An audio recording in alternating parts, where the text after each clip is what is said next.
I like going hunting, just me, my hound, and my gun. Chasing them deer, rabbit, and squirrel, now that's my kind of fun. I like going fishing too, I'll go on any whim, looking for the big bass, the crappie, and the brim. Just give me a wide open field to walk through. Give me an ocean so deep. I want to ride the longest river in the world, or maybe climb the highest mountain peak. Like going down to the fishing hole, my buddies and me and my old cane pole. Bait them hooks and wet them lines, it's a life I love so fine. It's almost supper time, you'd think the world was mine.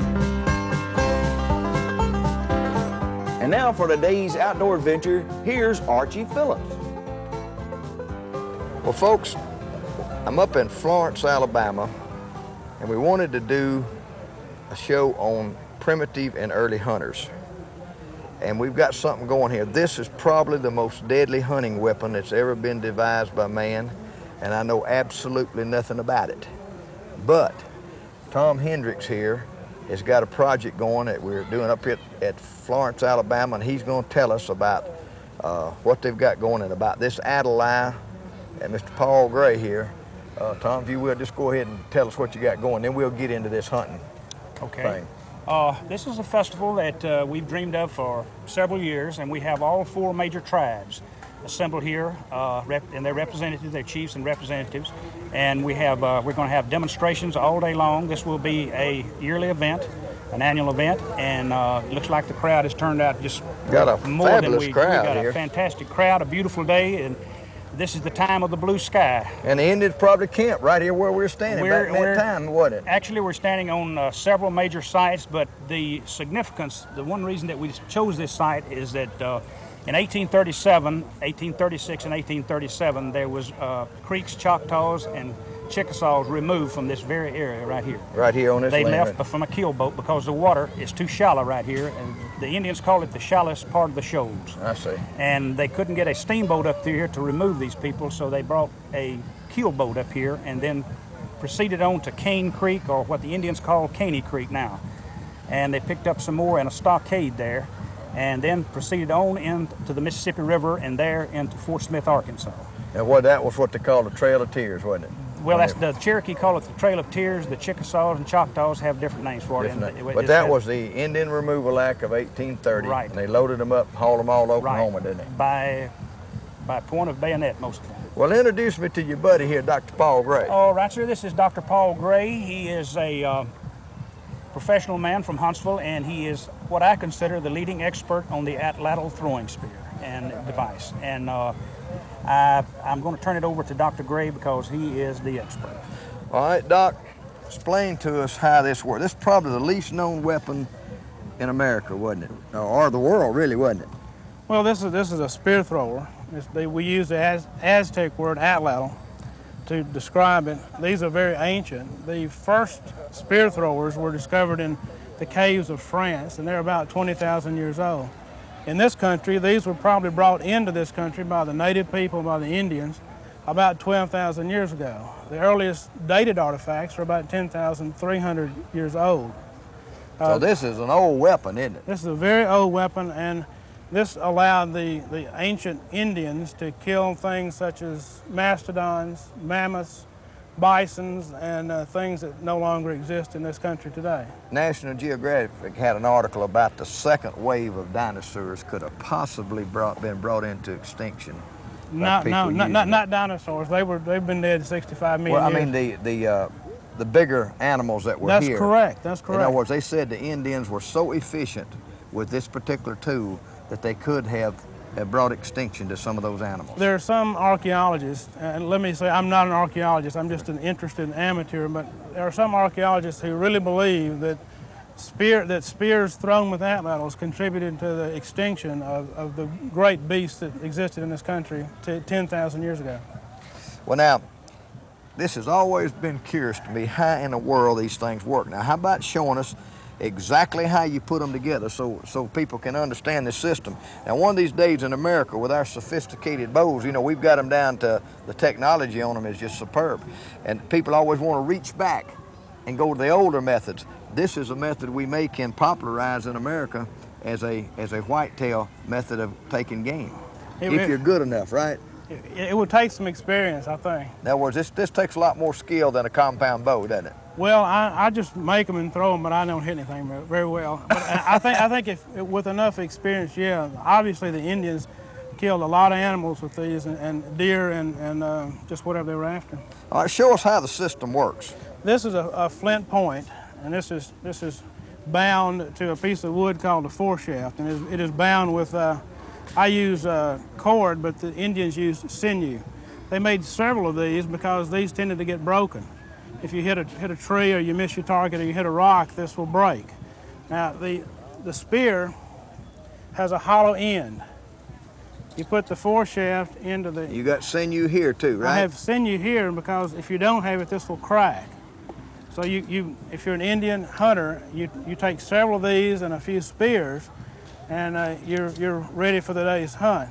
You put your foreshaft and your point into your spear, and then you throw it with the atlatl. Atlatls usually have two components, but not always. They have a hook, and in this case, this is based on a southeastern Indian model, and this is an antler hook. This is a stone weight. It's also called a banner stone. You don't have to have a stone weight, but it makes it better. And then the finger loops were probably used, but nobody knows that for sure. You take your spear and you put the hook of the atlatl into the butt of the spear. It has a depression just for that purpose. You hold it like this, and the atlatl throws the spear. That's why it's called a spear. Let's do a slow motion of how that thing comes off now. I can't because I can. Well, what I mean, I'm just gonna hold it and show the stroke. Yeah. See, it just comes loose right there. Yeah, but see, it's a high stroke. High stroke. It's the length of the atlatl. What this does is extends the length of your arm by 1.5 feet or 2 feet. In addition, it puts the total force of the throw into the butt of the spear, providing a greatly increased speed, distance, and power. All right, tell us, Paul, what is the difference in thrust with me just throwing it as hard as I could throw it and adding this, and this is just a piece of physics that they developed, isn't it? Yeah, there's a recent show on TV, the Search for the Ancient Americans, where this was measured. Someone threw, I believe it was a Smithsonian archaeologist, threw a handheld spear into a target that was wired to measure force, and then threw his atlatl-driven spear into the same target. They calculated that the force of the atlatl-driven spear was 200 times greater than the force of the hand-thrown spear. So, it's my understanding, Tom, come here just a minute. You was telling me that a fella shot a 30-06 into a clay bank and throw the atlatl in there with it, and it went in further than the 30-06. Yes, it was a seminar that I attended. The gentleman, we had a seminar of flint knapping earlier in the day, and then he made a Clovis point, and he attached it to an atlatl spear just like this, and then he walked up to a red clay bank, and about 30 feet away, he threw this atlatl throwing device, the spear part, into this bank. And then a gentleman walked up with a 30-06, with a soft nose shell, and shot into the same bank. The atlatl spear penetrated about 1 3/4 inches deeper than the 30-06 bullet because there's no resistance to a Clovis point. You was also telling me that with this force, they could throw this spear slap through a buffalo. They can throw it plumb through both sides. I've seen it thrown plumb through a bull buffalo, both the shoulders, and stick up in the ground on the far side. So that's a terrible amount of thrust, isn't it, Paul? All right, let me ask you now. You've got. They were just like people, and they made up all different kinds of ways. So there's all kinds of offshoots, but the principle's still the same as far as the handles, right? Yeah. In other words, there's all kind of ways to do that. Okay, yeah. That's fine. And had to have some points and stuff to go on his arrows and all. And Van King here, who is the former archaeologist, now poultry raiser, farmer, and an expert on, what do you call this, Van? Flint knapping. Flint knapping. What archaeologists have termed as flint knapping, making stone tools. And I'm also using the exact same tools to make arrowheads that the Indians were using. All right, now Van is going to take the mystery away from Arrowhead doing and how it was done. So show us how it works, that man. Okay, well, a lot of people thought is that Indians used to take the stone and heat treat it, or heat it very hot, and then drop cold water on it, and that's the way the Indians made arrowheads. But what they did was they'd find a piece of flint or chert, and which usually they looked in far in the streams, and then they'd also, for tools, and they'd take pieces of quartzite and quartzite pebbles as hammers. Because that's harder, isn't it? And it's harder than the flint. Okay. And then by striking the edge, you knock off flakes. And there's one that come off. Here's some more flakes. And this is some really, as you can see, you wouldn't be able to tell by looking on the outside. But on the inside, it's really nice stuff. This is from near Huntsville. And it's a type of what's called Bangor chert. Geologists call this chert, but most of us call it flint. Okay. The Indians, they watch, stand back, because this is, the flakes that come off this stuff are razor sharp. And that's what the Indians would use for razor blades, or these sharp flakes that come off either from making arrowheads or just attach them just for specific purposes of, for a knife. Right. But the first stage, it was thin these things down by using hammerstones of quartz. And the size of the hammer was a sort of in association with the size of what they're working. I got you. So by striking the side, get these flakes come off the base. So you just keep working till you get a pile of it, right? Yeah, That's we're trying to something thin this down. In other words, this is going to be the main one. You just Right, get the this here excess off of it, I'm right? thinning down this outside cortex and area. And to make one from start to finish usually takes around about 45 minutes to an hour. I see. So, but you'd use these stones for thinning down the thick portions of the stone. See the flakes coming off the base. And you can pretty well anticipate how that thing's going to flake too, can't you? Right. Flint has conchoidal fracture. It breaks like glass. So in fact, the Indians could have made arrowheads out of glass if they'd had it available. But this is what they were using for. Well, in the Southeast United States, they were using this stuff for over a period of 12,000 years. So they knew what they was doing, didn't they? Right. It came over by way of the Bering Strait land bridge around 12,000 years ago, 14,000 years ago, somewhere in that area. And this technology had been around for thousands and thousands of years before that. So this is some of the earliest, one of the earliest stone tools, one of the earliest things developed in civilization. But after you get it to a certain stage, you knock off the sharpened edges, and you start using a softer hammer, which is sections of deer antler. I see. And this is a further way to thin these things down.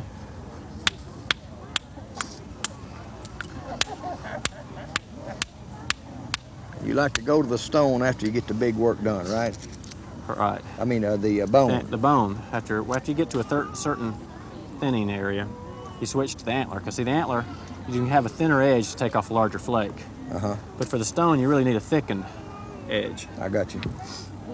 Is that what makes these real flat points like this right here, would be the bone? Yeah, that's the way you get these flats. See, I'd continue working this until finally I got down to, this would have been a lot larger starting off than this one. Yeah, right. But another thing to do is you grind the edges so they're not very sharp, and it gives the antler something to bite into. I see. And so that's how you get these large flat flakes that go all the way across. And that's the you way smooth it back down, and then you hit it with the bone. And it knocks off these nice little, real sharp, thin flakes from across the face of the point. I see. All right, then what is all of these other ones, what are they used for now? They're just, a lot of them are used for different sizes. Like this one, this size of a hammer here would be using something large. Okay. Okay, if I was making a smaller point, like maybe something I got down to this size, I'd switch to a smaller hammer. So your hammer size is sort of an direct association of what you're working on. All right, what if you was working on a bird point? What would you say? Something like this right here. Okay, this one here is almost finished. It's what some people call a bird point. And a bird point is really a true bow and arrowhead. It's an arrow point. Yeah, most of this other stuff was knives, wasn't it? Well, this would have been a knife, but most of these other points, like something like this, which some people call arrowheads, and these are actually points that were used on what's called an atlatl. Atlatl. They're actually dart points or spear points. And based upon the different styles of the bases were made during different time periods. I can tell by looking at this one, this was made around 8,000 years ago, and this one made around 4,000 years ago. This is what's normally referred to as a bird point, which is actually an arrow point for a bow and arrow. The Indians started using the bow and arrow in this area around 600 to 800 AD. It was introduced. Before that time, for the previous 10,000 years, they were using the atlatl. So, forming the these small arrow points. Most of them were made by pressure flaking. It's by taking sharpened portions of deer antler or bone tools and pushing off small flakes. And these can even be sometimes worked when they're mounted on the arrow shaft. If you were, say you shot an arrow and your point just knocked off the very tip, you could quickly retouch it even while you were hunting. When a lot of these arrowheads were retouched a whole lot, they didn't just use them a little bit and then throw them away. They reworked them a lot, didn't they? Especially some of your archaic points, the points that are atlatl points. Yeah. Some of those that took an hour or so to make, and were especially places where flint was in short supply, they have been used up sometimes to almost just nubs. So this tool you're using would generally always be bone from a deer or something that they bone or antler. Bone or antler. And you'd have different shapes and different sizes for different tasks. So in other words, a good arrowhead maker would have probably a little kit with all this in it, wouldn't it? In fact, there have been burials found here on Pickwick Lake during WPA days during the 40s, and we don't know if that person was a flint napper, but he had a flint napping kit buried with him, and that's how come some of my tools are fashioned after. I wanted to show them this too. You was talking about this particular flint. Tell them about that sharpness. One thing about flint is that some of the byproducts of making arrowheads are these sharp flakes, or sometimes they would just take a small nodule and detach a flake, and these things have razor sharp edges. I mean, it's very common for a lot of these things to shave. So the Indians didn't have, had a very readily supply of knives. And in fact, this may be like the first disposable razor blades, because once they're dull, they just throw them away. Well, that's very sharp. Now, Van, does it take more skill to do these? It does. I believe it does take a lot of skill to make these large ones. In other words, the problem is if you get about halfway done, you can mess up, can't you? Easily. This just takes one wrong blow. All right, now let's say in ancient times they had this one and they did crack it right there. They'd go ahead and reuse the bottom part, wouldn't it? A lot of times they would go ahead and use reshape the distal end or the pointed part. I see. This cord, sometimes if they were to break, sometimes they'll break this point off and they'll just go ahead and use this portion. All right, your time, you said it takes you 45 minutes to make a good one. Do you think they would be faster or slower than the way you're doing it? I think that's a pretty good average. 45 minutes? To make a good one. Now, the most average point they probably knock out in 30 minutes, or I've got some friend flint nappers, they can knock one out in 15 minutes. I see. But you can, a lot of times it shows 15 minutes work. Okay. Well, folks, you've seen it done. This is something I've never seen done before. But Van King here is one of the top experts, and you can see the points that he has and the ones in his showcases.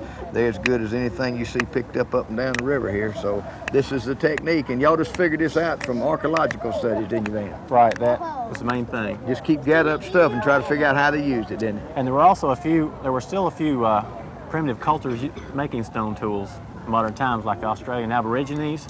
When they first put the telegraph lines across the outback, the Aborigines found out that the glass insulators made wonderful arrowheads. So they started tearing down, the telegraph lines for the insulators. And so they started leaving a few insulators at the base of the poles to keep their telegraph lines up. That's interesting. Well, that's real nice. We appreciate you taking your time, man. Thank you. Mm-hmm. Now, Paul, we talked about all the things about that thing. Now, how does it work? Well, you hook the spear with the atlatl. Use the atlatl to transfer the force of your arm into the spear. Now let me see show your finger marks now. You got your finger marks right in them leathers, right? Yeah. Show how that fits now. Okay. Each atlatl was probably made for an individual. Finger loops give you control and allow you to hold the stick.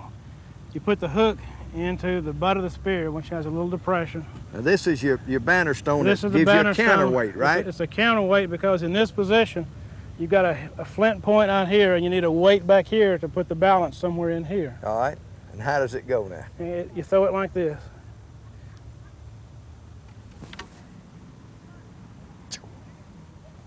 Man, that's got a lot of force to it. Goodness. When it hits something, I think it would. Mr. Young Deer, I'd like for you to meet Archie Phillips. Glad to meet you, Chief. Mr. Phillips, pleasure, my pleasure. Yes, sir. Now, which tribe is Chief Young Deer from now? He's from the Eastern Band of Cherokee. Eastern Band of Cherokees. Located in Cherokee, North Carolina. Cherokee, North Carolina. I understand he's one of our World War II heroes, too. He's one of our treasures. One of our treasures.